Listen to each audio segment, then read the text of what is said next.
बिस्मिल्लाहिर्रहमानिर्रहीम। अस्सलाम वालेकुम। मैं हूं शफकत अली और आप देख रहे हैं मेरा यूट्यूब चैनल।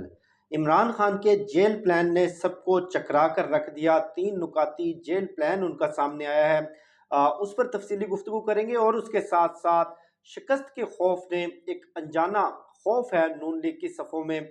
कहने के आंखें उनकी उजड़ी हुई हैं, बेरोशन आंखें, और एक गैर मुतवक्के शिकस्त के अनदेखे अनजाने खौफ की वजह से जो उनका असल मरकज़ है मुस्लिम लीग नून का, यानी कि जीटी रोड और लाहौर, उस कले से बाहर निकलने पर मजबूर कर दिया है। मियां मोहम्मद नवाज शरीफ अब अपने लिए कोई ऐसा महफूज हल्का तलाश कर रहे हैं जहां पर उनको किसी गैर मुतवक्के अपसेट का सामना ना करना पड़े।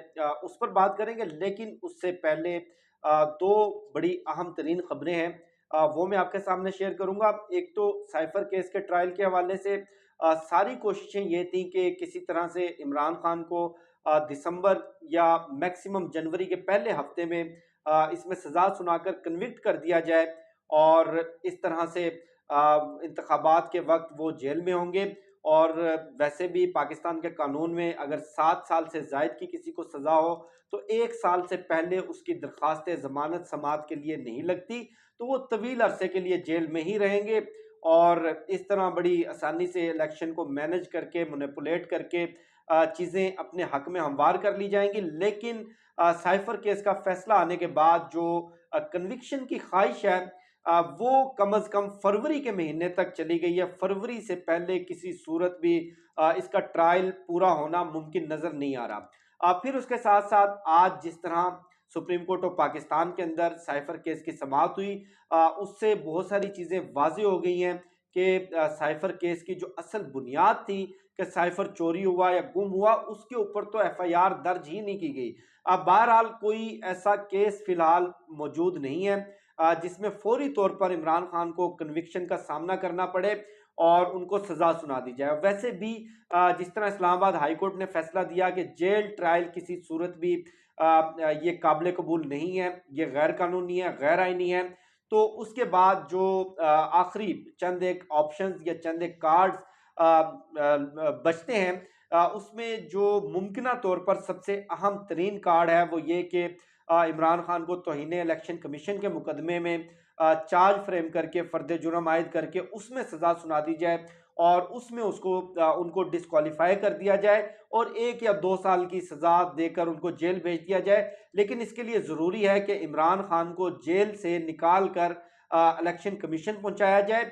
और ये आपको मालूम है कि किसी की शदीद ख्वाहिश है कि किसी सूरत भी ना तो इमरान खान की तस्वीर बाहर आए, ना इमरान खान की कोई एक झलक या कोई उनकी फुटेज या उनकी कोई वीडियो पब्लिक के सामने आए। तो बहरहाल ये चीज़ें जो कानूनी महाज के ऊपर जिस तरह से चीज़ें चल रही थी उसमें बड़ा अपसेट हुआ है फैसला साजों को। अब जो इमरान खान साहब का इंतखाबात के हवाले से बहुत सारे लोग ये सोच रहे थे कि तहरीक इंसाफ ख़त्म हो गई, तहरीक इंसाफ की जो तंजीम है उसको तोड़ दिया गया, अब बहुत ज़्यादा ऑप्शंस नहीं बचे।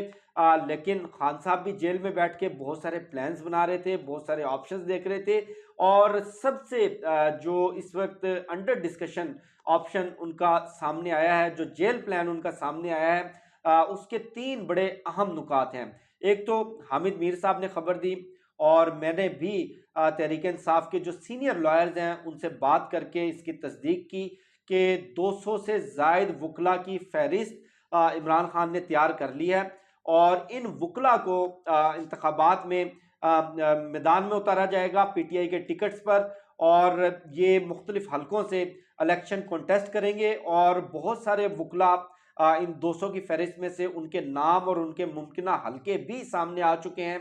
वकला वाला जो फैसला है, ये देखें, ये इमरान खान की एक ऐसी चाल है या कह लें कि एक ऐसा तुर्क का पत्ता है जिसने तमाम फैसला साजों को और ये जो पूरी इलेक्शन स्ट्रेटजी चल रही थी, जो पॉलिटिकल इंजीनियरिंग चल रही थी, उसको चकरा कर रख दिया है। एक तो ये जितने भी वकला इलेक्शन कॉन्टेस्ट करेंगे वो तमाम के तमाम नए चेहरे होंगे।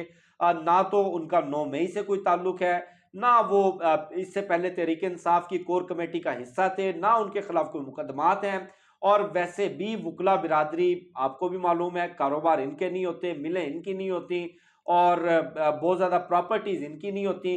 ले देकर ज़्यादा से ज़्यादा क्या किया जा सकता है कि इनके खिलाफ दफ़ा 144 की खिलाफ वर्जी की FIR दे दें या इनको टैक्सेस के नोटिस भेज दें। तो ये तो इनका रोज़ाना का काम है इस तरह के मामला से डील करना। वैसे भी वकला में ज़रूरी नहीं है कि ये तमाम के तमाम वकला ये आम नौयत के वकला होंगे। इनमें बार्स के अहदेदार भी हैं, इनमें सुप्रीम कोर्ट के सीनियर लॉयर्स भी हैं, इनमें बार्स के साबिक अहदेदार भी हैं, और इनमें मुल्क के नामवर जो कानूनदान हैं वो भी शामिल हैं।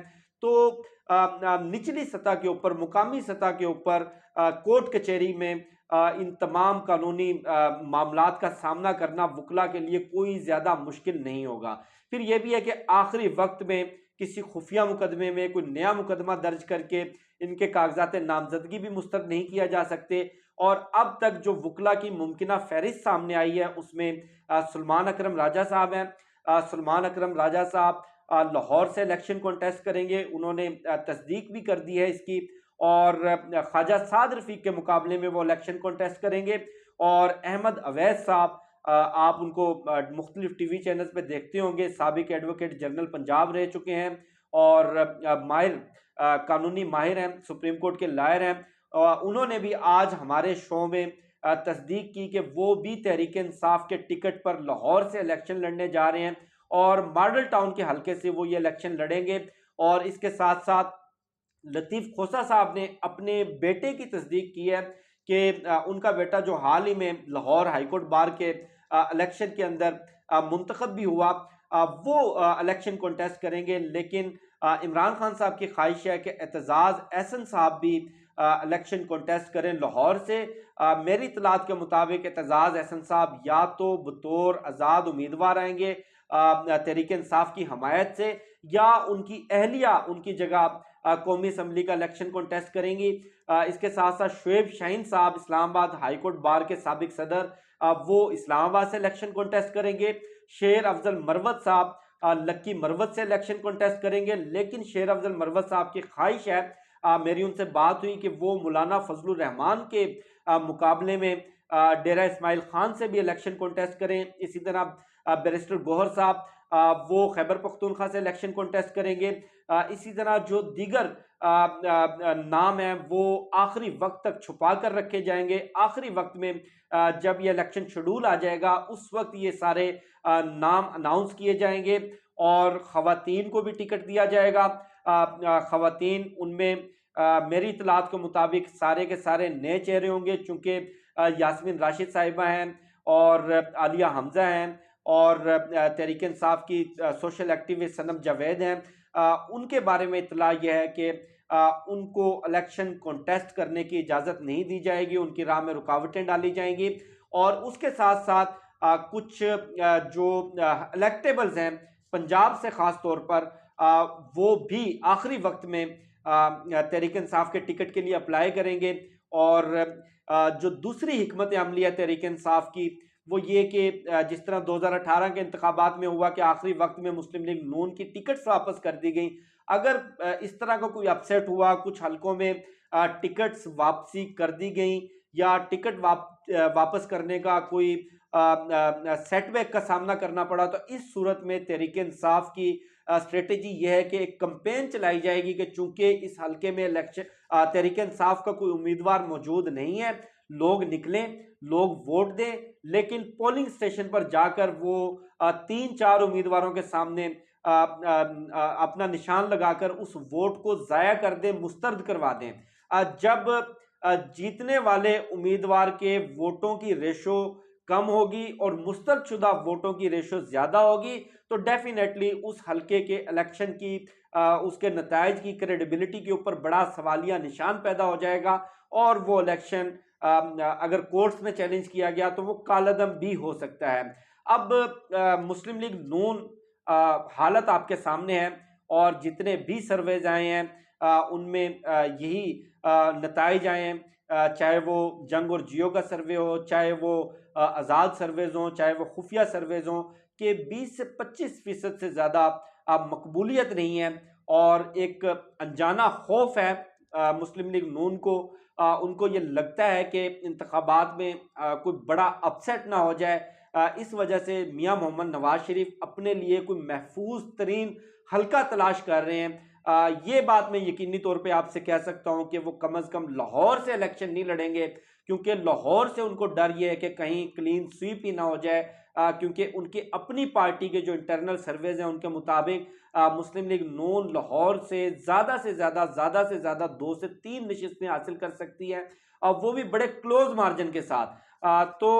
नवाज शरीफ साहब, उन्होंने अपनी पार्टी के रहनुमाओं के भी जुम्मे लगाया कि मेरे लिए कोई महफूज तरीन हल्का ऐसा हो जहां पर किसी मुतवक्के अपसेट का सामना ना करना पड़े, वो तलाश करें और कम अज कम ये यकीनी बनाएं कि वो पंजाब से ही हो।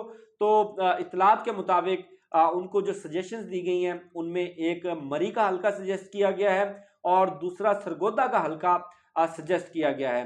अब मरी के हल्के से शाहिद खकान अब्बासी साहब, वो मुस्लिम लीग नून के टिकट से इलेक्शन नहीं लड़ रहे। इतलात ये है कि उनके साहबजादे ख्वाहिशमंद हैं, लेकिन हो सकता है कि उनके साहबजादे भी मुस्लिम लीग नून के टिकट से न लड़ें। मेरी इतलात के मुताबिक नवाज शरीफ साहब ने दिलचस्पी जाहिर की है कि वो मरी के हल्के से इलेक्शन कॉन्टेस्ट करेंगे, या फिर वो सरगोदा के हल्के से इलेक्शन कॉन्टेस्ट करेंगे। बहरहाल स्ट्रेटजी बड़ी बेहतरीन है तहरीक इंसाफ की, और आखिरी वक्त तक अपने जो कार्ड्स हैं वो खान साहब छुपा कर रखेंगे, और आखिरी वक्त के अंदर कुछ मजीद सरप्राइज भी होंगे। लेकिन 200 से जायद वकला को टिकट्स देने का फैसला ये हतमी है, फहरिस्त बन चुकी है, और इन वकला के लिए जो बेसिक शर्त यह है कि ये डरने वाले ना हो, ये किसी तरह का कॉम्प्रोमाइज़ करने वाले ना हो, ये ना हो कि इनके ऊपर दबाव डाल के प्रेस कॉन्फ्रेंस करवा दी जाए।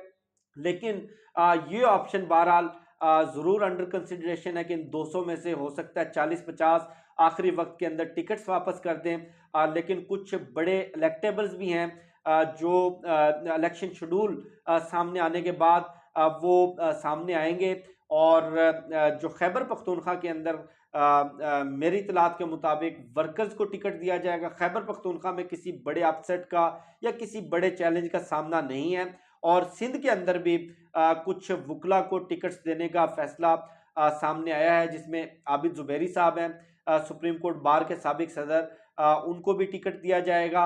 और सिंध से वैसे बहुत इजी है वहाँ पर, ख़ास तौर पर कराची से इलेक्शन को मैनिपुलेट करना या इलेक्शन के नताइज को मैनेज करना। लेकिन बहरहाल अगर 60-70% टर्न आउट हुआ तो इसको किसी सूरत भी पाकिस्तान के जो इलेक्टोरल डायनामिक्स है उसमें मैनेज नहीं किया जा सकता, किसी सूरत भी धांधली नहीं की जा सकती। तो ये शिकस्त का खौफ मुस्लिम लीग नून की सफ़ों में भी है। यही वजह है कि वो अपना सबसे महफूज तरीन कला लाहौर, जिसको गढ़ कहा जाता था नून लीग का, उससे वो बाहर निकलने का सोच रहे हैं। और यही वजह है कि वो इंतखाबी जो अलाइंसेस हैं वो भी तश्कील दे रहे हैं, बलूचिस्तान भी जा रहे हैं, और सिंध के अंदर भी एमक्यूएम के साथ इंतखाबी अलाइंस बनाया गया। सिंध के अंदर एक ग्रैंड अलाइंस पीपल्स पार्टी के खिलाफ भी आइंदा चंद रोज़ में सामने आ सकता है। मुझे शफकत अली को दीजिए इजाज़त, इंशाल्लाह आपसे फिर नेक्स्ट वीडियो में मुलाकात होगी। पाकिस्तान जिंदाबाद।